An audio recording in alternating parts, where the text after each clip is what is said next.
fakelessly. It's not fake. It's not fake, it's real. Kati omukwano gwo enaku zino tegukyaliyo, abantu batandise okubidibya. Otulaba abantu nga ali selfish, ali self-centered. Naye bw'aba tali self-righteous, abo nabo tubasanga nga agamba abantu bonna mumanye Katonda nga bwe mumanya, musabe nga bwe nsaba, mukkirize nga bwe nzikiriza. No, but Katonda gamba leka abantu bo engeri Katonda gy'abalabikidde bakikole, not as you say but as they know Jesus. Nga bamumanyi. Kati ekigambo kya self-righteousness kyekivaamu abantu okuboola abalala, ne bababoola, ne babasuula eri, tosaba naffe tuveeko, tokola nga bwe tukola. Tugambe eyo njiri nagiraba ku Bishop Samuel ng'abuulira abantu, temuboola abantu, ng'alina oluyimba lw'atera nnyo okuyimba ng'akyadde oba nga oyingidde wuwe nga owulira yimba ffeena twagalane twagale nga bona, ffeena twagalane Katonda twagala. Twagale bona, twagala batukyaye, twagala batatumanyi, twagale ba stranger, ng'olaba faayo nga bwe yansembeza. Teyali kye yali anoonya. He had nothing to gain from taking me on. Muntu, mwawule alina siriimu, mukiga lyebave, kugamba ng'olaba. You get the point. Just love. Nange ngamba nti singa ebizibu bingi bitulaba mu bavubuka, for example, bize lwakuba tubakyaye, banoonya love tebagiraba, tuba blaminga nnyo mu kifo ky'okubawuliriza. Understand a person. Muleka kubuulira esitole ye, then omubuuze nti kati obadde ogamba tukole ki?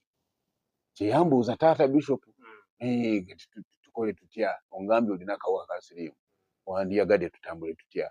Kugamba ebintu ebyo Bishop Ssekkadde atulekedde ebbanja ery'okwagalana, kubanga Bayibuli egamba Katonda kwagala, n'ababeera mu kwagala babeera mu Katonda, na Katonda n'abeera mu bo.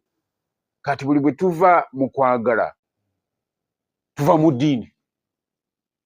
Era no mu basiraamu bwekityo bwe bakimanyi nti bw'ova mu kwagala emirembe tegiba mumu, kubanga oli bw'omutolera salaama oba olinga omugamba emirembe gibe ku ggwe. Ate kaakati omuntu tayinza kuba n'emirembe nga bamukyayi, tayinza kuba n'emirembe nga tebanaba kumusonyiwa. Kugamba Bishop Ssekkadde agenze ku myaka egyo 80, tubadde tukyamwagala, naye ye ebyokusomesa abitulekedde, era ettendekero lino eryafuuka Gift for Hope Institute, era byonna kyemanyi board egenda kutuula erabe engeri byasomeseza mu mawanga mangi, mu bulabirizi neyo yonna babikolamu curriculum, nti n'abataaliwo physical okusinkana Bishop Ssekkadde bwe bajja wano babenga bamusinkanye. Yes, theology kuba wali akatabo ke yafulumya bakayita Covenant Love. Kati tubisome, tusomese abantu yali ategeeza ki Covenant Love. Love that is fearless, tetya, kubanga waliwo obuzibu abantu bwe tunamwagala te n'ayitawo. Gwe mwagale ebiralo birekere Katonda. So fearless love, tireless love, timeless love, and fakeless love. Nti it's not fake, it's real. Ojiwulira n'ogikwatako n'agikukuba n'owulira nga obulamu buzeewo. Can you imagine kinange na retirinze ku myaka 65? Can you imagine? Omuntu yarafa ku myaka 32. Bishop Ssekkadde ne Mama Allen ne tiimu yaabwe ey'omulabirizi ne bankwatako n'abasawo bwe bakolangana nabo ne famire yange ne banzigyamu obuwangaazi obwo nti nange ne ntuuka ku retirement age. But I love temuva ku love Katonda nga era Katonda yatugamba nti mwagala nange nga bwe nabaagala.